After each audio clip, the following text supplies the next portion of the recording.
Hi, it's David. In this video we're going to talk about paying for college, getting letters of rec from teachers, maybe your 10th grade teachers, and how to handle the pressure of the application process. Let's get into it.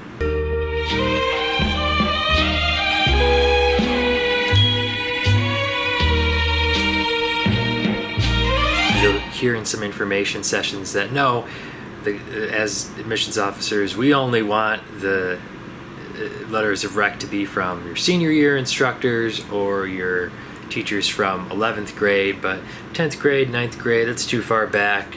We don't want a letter of rec from that instructor. And sometimes they're even doing you a favor because on average, 10th grade was a long time ago, and maybe you haven't, the average student hasn't really spoken to that instructor in a while. The relationship might not be too strong. So the admissions officer, by giving you that advice, could be doing you a favor, but you have to look at the purpose and the intent behind that answer that, oh no, you should only get a recommendation from a junior year teacher. And that would be, the intent would be that you want a recommendation from a teacher who knows you very well, who remembers everything that you brought to the table while in his or her class. You want someone who can really speak to your ability, your unique ability, and not an instructor that you had a couple years ago who doesn't necessarily remember you. So if you have a teacher from 10th grade and you guys are very close, maybe you continue to do research together, continue to chat, she really knows what you're up to and can speak to your abilities, yeah, you can get a recommendation from her. Maybe it's an additional recommendation and your other two recommendations are from your junior year teachers, but anything you send along to the college will look at. Realize that anything you add will most likely, 99% of the time, be viewed by the admissions officers. And there might be parameters on the website, or if you talk to admissions officers, there might be parameters on what to include. But realize anything you send is fair game, but it should add to your application, and that applies to this additional letter of rec that you might use from a 10th grade teacher, or it could be one of your core recommendations. I think that would be fine too. If one of your core recommendations was from a 10th grade instructor who knew you really well, that would be fine. I wouldn't worry about it.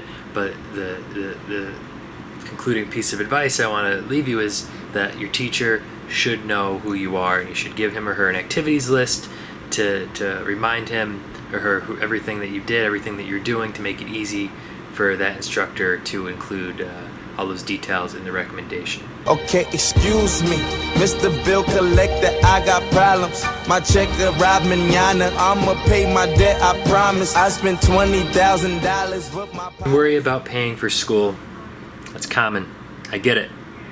A couple things. With financial aid, the more schools that you get into, the more you can leverage offers. I got into this school, you could tell the college, I got into this school which is comparable to your institution, and that school offered me X amount of money. Would you be able to match it? So apply to a lot of schools, get a lot of offers, you have more options, and you can get a better deal. That's pretty logical, right?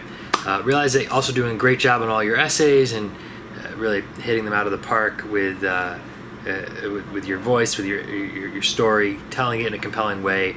Your personal statement can often be repurposed for scholarship essays. The questions that scholarships ask are not different from the questions that you should be tackling in your personal statement and your supplements. So doing a great job on everything on the Common App and your college apps will allow you to have more leverage in applying for scholarships and a lot of preset writing pieces, creative writing pieces, the responses that speak to a variety of possible prompts that are mirrored in scholarship questions, and you'll get more money. So that's just something to consider, and don't let the fear of paying for college necessarily paralyze you. Realize that your parents probably own a house, and they don't own it outright.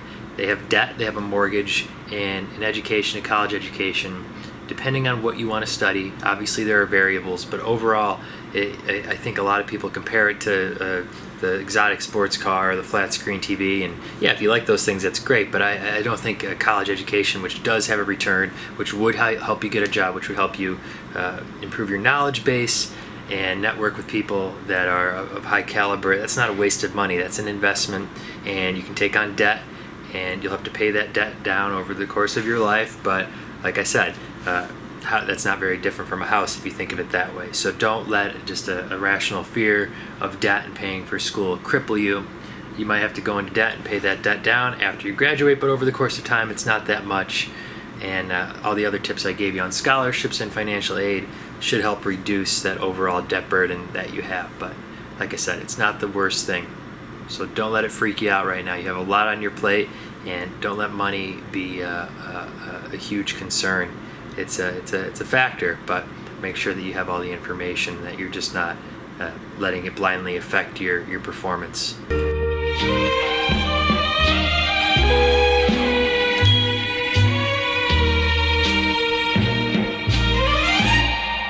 How do you handle the pressure? Well, realize that the college application process, it's a great opportunity to improve your writing, to learn a lot about yourself, to have fun, to visit a lot of different schools, to learn who you are. If you look at a lot of the writing that colleges ask you to do as part of the application process, it can be fun. And obviously I love writing. I have a writing background, so maybe I'm a little bit more willing to see the joy in writing. Realize the process this is just one part of your life. And if you don't get into your top choice school, your life isn't over. Handle the pressure by doing a piece of the application process every single week. Small chunk it, and it won't seem as intimidating. If you procrastinate it, your anxiety should build. I think that's your body telling you, well, you need to get to work, and that action is really what you need to do, as opposed to procrastinating and asking questions that are focused on fear and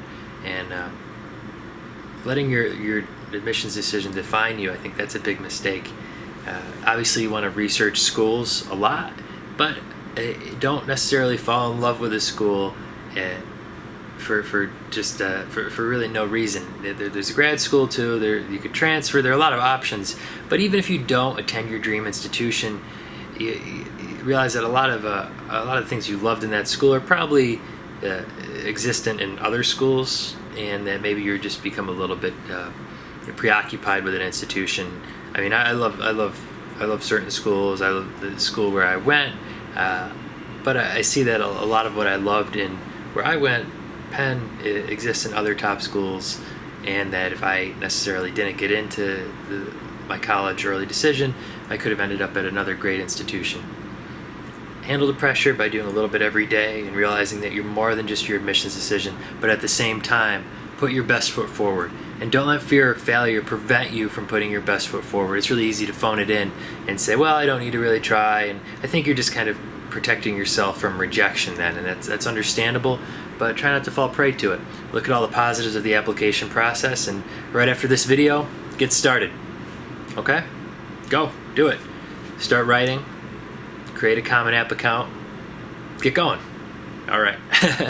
I'm David. Thanks so much for watching. Really appreciate all of your emails and kind words. Just keep going, guys. You can do it. Thanks.